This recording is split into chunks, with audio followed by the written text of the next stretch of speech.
మా ఊరి పక్కన మాదేశ్వర స్వామి టెంపుల్ కడుతుంటే వెళ్ళామన్నమాట అక్కడికి చూడ్డానికి.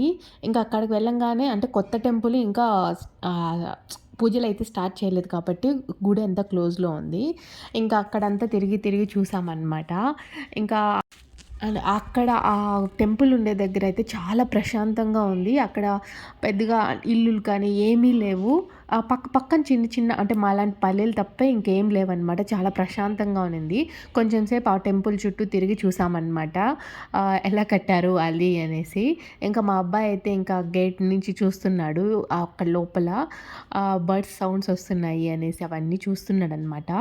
ఇంకా అక్కడి నుంచి ఇంకా వెళ్తూ ఉంటే మా ఊరి దగ్గర అంతా ఇంకా సమ్మర్ స్టార్ట్ అయితే ఆవులకి గడ్డి కావాలి అనేసి ఇలా ఉలువలైతే నాటారు.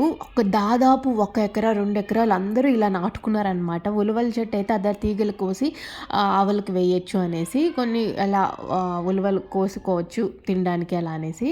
ఇది అండ్ మా ఊరి దగ్గర అయితే ఎక్కువ పపాయ చెట్లు, దోస చెట్లు ఎక్కువ నాటుతారనమాట. ఇంకా మాకు సమ్మర్ అయితే చాలు దోసకాయలతో అసలు కొనవసరమే లేదు. అన్నీ వస్తాయన్నమాట ఇంటి దగ్గరికి.